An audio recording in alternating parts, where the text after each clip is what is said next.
What's good, everybody? Justin Miller, owner of Legends of Athletics. It's another beautiful day in the neighborhood. I'm watching high school football. One thing I've seen a lot of is just kids running RPO, and it goes south because their footwork is sloppy, or they slipping and falling because the footwork is sloppy, or they trying to be too cool. Now, I'm going to give y'all a couple steps on how you can run it, and you can add it to your game if you see fit, and if you don't, well, just I like to do it. use a green cone and a red cone. And sometimes in drills, you can use, like if you have color coordinated cones, you can use your cones to kind of give you a cue of what it is that you're looking to do. So the red cone, of course, is a bad step or a misstep. That's where we don't want to step first. And the green cone is where we want to step to, and that's the correct step. So if you have color-coded cones, it's a small thing, but it's also a big game changer for those that are, I may be breaking up a little bit, but it's a huge game changer for those that just need that visual cue or their visual learners to execute the movement pattern in the correct way. And for, again, going back to sports training, this goes to communication. If you don't know the learning patterns of your players, then you're doing them a disservice because it's going to take a longer time. We got the drill set up. I'm going to show y'all the execution. Of course, I got my my AirPod in because I like to listen to music while I'm training or while I'm working out. You can do what you want to. You can take the video, say, oh, he need to take that out. Now, as you can see, where I want to line up in this drill, I want to line up in the center of the box. This is going to allow me to open there and open here. Well, I really got to take that step. And if I take a false step, I'm still going to be within the box. Now, it's nothing wrong if you have to play within your box, to stay within your box. Like, one thing I've told players over the years is, imagine you got your imaginary box, and that's your space that you want to operate and work in. But for this drill, for the purpose of executing this drill, we want to step outside of the box, to break away from the box, to do what we got to do, and get the most from this drill, to get the most from this work. So, for me, I like to start with a false snap. So I spin the ball to myself, catch it, and do what I got to do. Some people like to be stationary. They just go here, hut, and do what they got to do. If you go to a 7-on-7 camp, they'll have you getting it off the stand, so you got to get it off the stand, go into doing what you want to do. It's all preference. That part right now, that's not our big focus. That's not our main focus or our major focus for this drill. What we're trying to get and execute is the actual drill. So what I want to do is, I want to, first of all, start with a good athletic stance.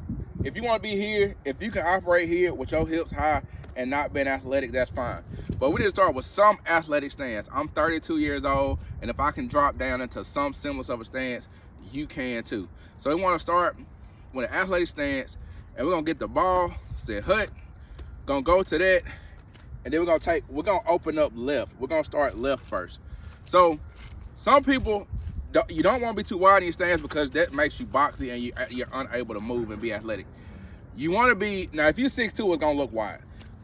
You want to be about shoulder width here, gather the ball, take that step. Now, when we take that step with the back foot, this is the same or a resemblance of a T-step for a defensive back. So if you see a defensive back, go back pedal, boom. When we're doing the drill, we take a T-step and come downhill. This is the same T-step action that we're going to take for this, to execute the QB drill. So when we come here, so go, boom, bam, we want to open up. So when we open up, we're not only able to give the fake or the ball to the running back, we're also able to see the defensive end or the man that our coach has trained us to watch in the same breath. We don't really have to worry about what's going on our backside. That should be protected. But we want to open up here, so we're either able to see, if it's RPO, we're able to see, hey, I can pull it and take off, or this step, let me step back and get into the frame. This step, I can pull it, good footwork, reset myself, and see the entire field, or see the left side of the field. And I'm able to reset my feet with ease.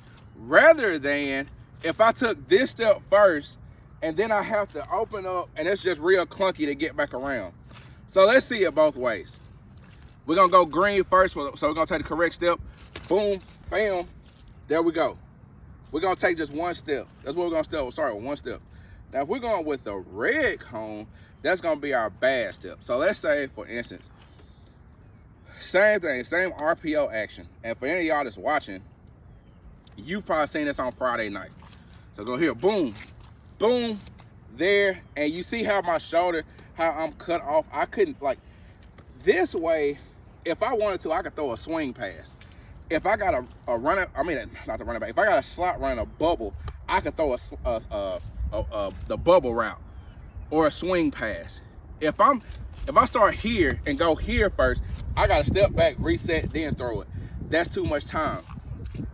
Also, if I start here, boom, I got to give it.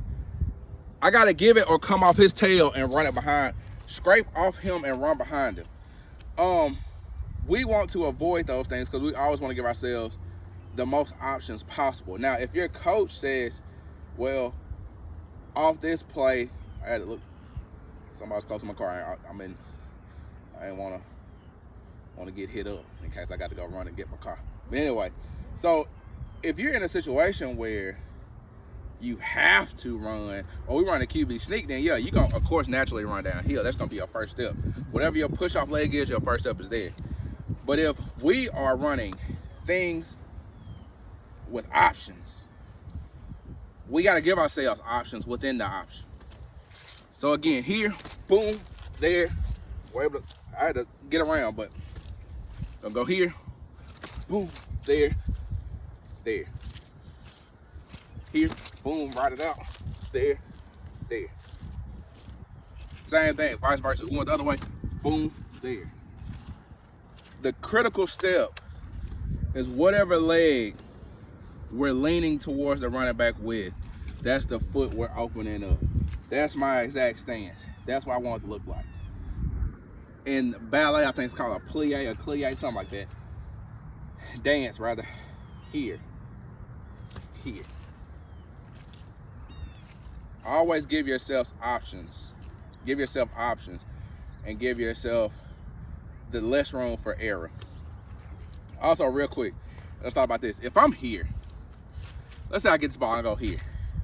There's more of a chance for me and the running back to collide at the kneecap or the foot than when I give him a clean lane and he gives me a clean lane, because he gonna scrape. So here, extend that ball, bam. Man, it's all about the little stuff. For any of you kids, let me come up to the frame. It's all about the small detail. For any of you kids that are looking to play college ball, any kids looking to get that chance at the next level, it's all about the little things. No, we can't control our height, God-given ability. We can't control it. We can't control the work we put in the offseason. We can't control the small details. If you can get those things correct, and this is only the first video of many, you have a chance. I've had countless athletes come through my program, countless athletes I've trained over the years, and one thing that remains the same is that those guys that allow me the time to listen to what I'm saying and execute what I'm saying without excuse have always gotten a chance to play at that next level. I mean, it's small details. It's not the big stuff that gets you the contracts, to get you the scholarships, the NIL deals nowadays, and all that stuff. It's the little stuff. If you can everybody and their mom can run a slant route. Everybody can. I ain't gonna say everybody can throw a ball, because they can't, but most people can get out there and throw a ball. But how many good passes can you throw? Out of 10, that's always a good measure for me. I'm saying out of 10, how many can you throw? Out of 10 balls thrown to you, how many can you catch? And that'll give you a good measuring stick, the simplest, best measuring stick on if you are a collegiate athlete or not. I myself did not play college ball. It wasn't for the lack of opportunity. But, you know, the body, you know, it's also a thing of you know, nobody can judge your pain for you, so you have to make that decision on your own. But it's also like a belief.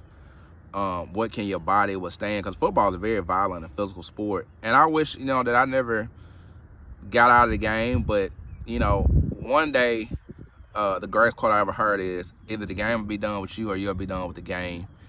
And you gotta make the most of your opportunities, make the most of your moments. And if you put the work in, I'm a believer. If you put the work in, I'll say this: if you put the work in, you do what's necessary. You make sure that all your small things are checked off. You'll get an opportunity. Now, when the opportunity comes, it's up to you to make the most of the opportunity. So, I hope you guys are out there getting your work in today. I hope y'all have been having a great day, great night, afternoon, whenever you listen to this video, and studying your film, running your sprints, working on what you need to get better at this off season, so you can be legendary in your own right. And you know, till next time, y'all take it easy.